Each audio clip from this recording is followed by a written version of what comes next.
नमस्कार, मैं Deepak Sharma one India news से।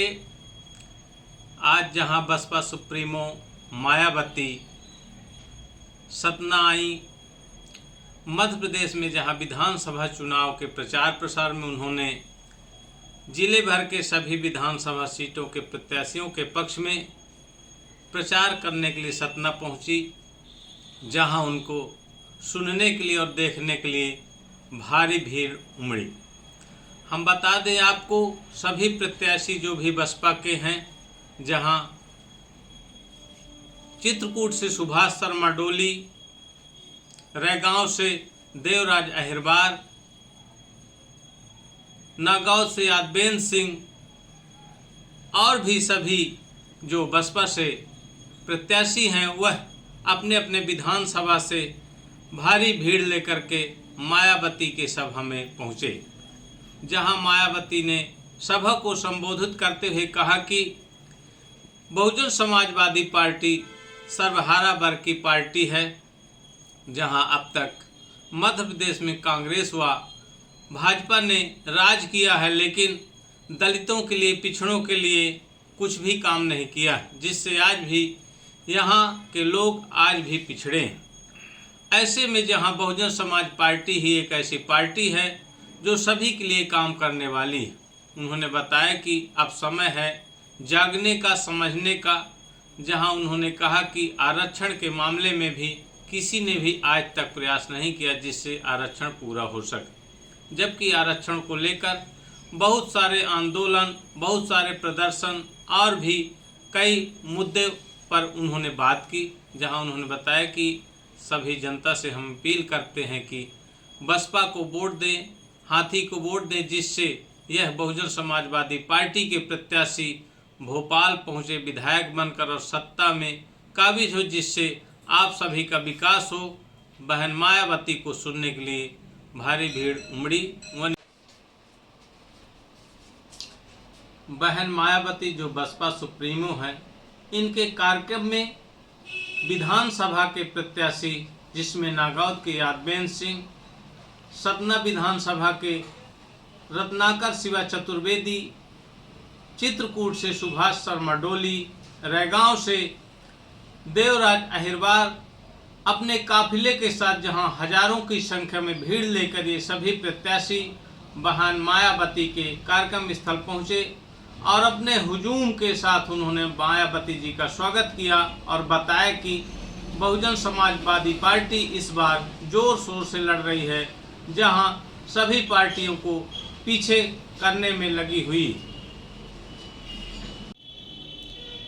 सतना जिले की विधानसभा रामपुर बघेलान से जहां बहुजन समाज पार्टी के प्रत्याशी मणिराज सिंह, रिटायर्ड तहसीलदार के नेतृत्व में हजारों की संख्या में भीड़ कुमारी बहन मायावती को सुनने के लिए सभा स्थल पहुंची, जहां सैकड़ों गाड़ियों के साथ जनता विधानसभा क्षेत्र से यहां पहुंची और उन्होंने बहन मायावती जी का भाषण सुना और जाना कि बहुजन समाजवादी पार्टी के उद्देश्य क्या हैं, रीति और नीति क्या है। जहां मणिराज सिंह ने इस सभा में पहुंचने वाले सभी जनता जनार्दन का आभार व्यक्त किया और उन्होंने कहा कि अगर जनता हमें सपोर्ट करती है, हमें वोट करती है, तो हम अपने क्षेत्र के लिए और बड़े बड़े विकास करेंगे जो अब तक नहीं हुए। हमारे बहन जी के जिंदाबाद नारे के साथ में तालियों की बरकत के साथ में आगे उनके स्वागत और अभिनंदन करेंगे। हमारे बहन जी जिंदाबाद। और अब मैं प्रदेश के वरिष्ठ एवं प्रकाशित श्री यादवेंद्र सिंह जी, मणिलाल सिंह पटेल,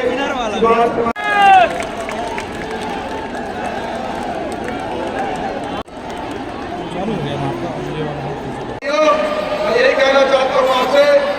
कि कांग्रेस ने उनका भी टिकट काट दिया। हमारे भाई डोली शर्मा जी वोट के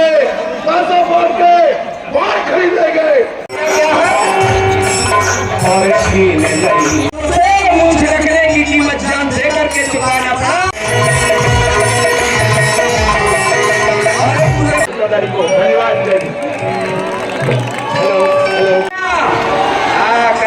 अपना वोट नहीं डाल पाते। चुनावी जनसभा में हमारे सभी संत महापुरुषों के चरणों में श्री चंगेलाल कोल जी से ऐसी कड़ी में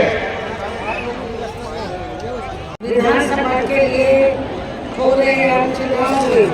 विधानसभा की सीटों पर पूरी तैयारी व दमदारी के साथ लड़े। आज हमारी पार्टी ने इस चुनाव में यहाँ केवल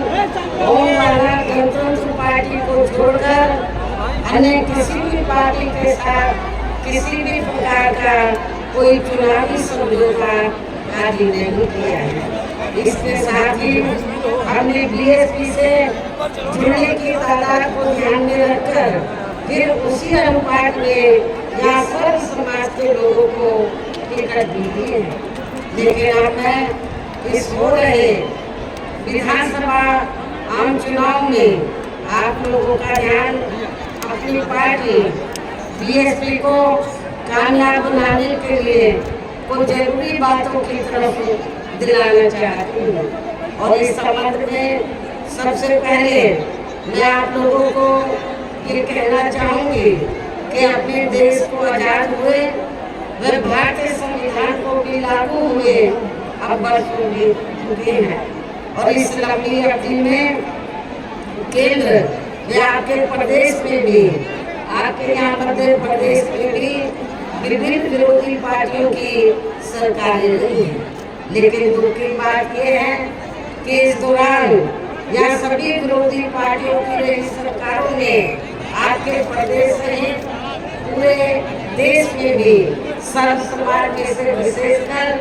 दलितों, आदिवासियों, पिछड़े वर्गों, मुस्लिम व अन्य धार्मिक अल्पसंख्यकों के साथ साथ गरीबों, मजदूरों, किसानों, व्यापारियों, खासकर छोटे व्यापारियों एवं अन्य मेहनतकश लोगों का भी पूर्ण रूप से विकास व उत्थान आदि नहीं हो सका है। जिनकी सरकारों की नीतियों व कार्यशैली को अभी ने और ज्यादा आजमाने की जरूरत है। और इस मामले में खासकर मैं दलितों, आदिवासियों व अन्य पिछड़े वर्गों के लोगों को ये भी बताना जरूरी समझती हूँ कि इन्हें परम पूज्य बाबा साहब डॉक्टर भीमराव अम्बेडकर के कड़े संघर्ष एवं अथक प्रयासों से भारतीय संविधान के तहत मिले कानूनी अधिकारों में से खासकर सरकारी नौकरियों में जो आरक्षण की सुविधा मिली है तो उसे भी यहाँ शुरू से ही इन वर्गों के प्रति हीन व जातिवादी मानसिकता रखने वाली सभी विरोधी पार्टियों की रही सरकारें प्रभावी बनाने में तथा इसे धीरे धीरे खत्म करने की भी पूरी कोशिश में लगी हुई है। यही मुख्य वजह है कि देश में आजादी के बाद व शुरू में केंद्र में अधिकांश राज्यों में भी काफी लंबे समय तक सत्ता में हासिल रही कांग्रेस पार्टी ने और अब पिछले कुछ वर्षों से केंद्र एवं काफी राज्यों में भी बीजेपी व अन्य विरोधी पार्टियों की भी रही सरकारों ने इनका आरक्षण का कोटा अभी तक भी पूरा नहीं किया। पदोन्नति में आरक्षण को तो इन्होंने मान्य कोर्ट की आड़ में काफी हद तक खत्म ही कर दिया है। और इस मामले में लगभग ये स्थिति हमें यहाँ के मध्य प्रदेश स्टेट में भी देखने के लिए मिल रही है। इसके साथ ही अब इन वर्गों के लोगों को प्राइवेट सेक्टर में आरक्षण दिए जाने की व्यवस्था के बिना ही केंद्र व राज्यों में भी ज्यादातर सरकारी कार्य यहाँ प्राइवेट सेक्टर के जरिए देश के अधिकांश बड़े बड़े पूंजीपतियों व धनराशियों को ही दिए जा रहे हैं, जिसके कारण अब पूरे देश में इन वर्गों के लोगों को आरक्षण का बहुत कम ही लाभ मिल पाया है। और इससे अब पूरे देश में दलितों व आदिवासियों के साथ साथ अन्य पिछड़े वर्गों को भी काफी ज्यादा नुकसान हो रहा है, जबकि अन्य पिछड़े वर्गों के लोगों को ये भी मालूम होना चाहिए कि इन्हें मंडल कमीशन की रिपोर्ट के तहत आरक्षण की ये सुविधा केंद्र में कांग्रेस पार्टी की नई सरकार में नहीं मिली है। वैसे इस संबंध में आप लोगों को ये मालूम होना चाहिए कि परम पूज्य बाबा साहब डॉक्टर अंबेडकर ने अनुसूचित जाति व जनजाति के लोगों को आरक्षण की सुविधा देने के साथ साथ आर्टिकल 340 के तहत भारतीय संविधान में ये व्यवस्था की थी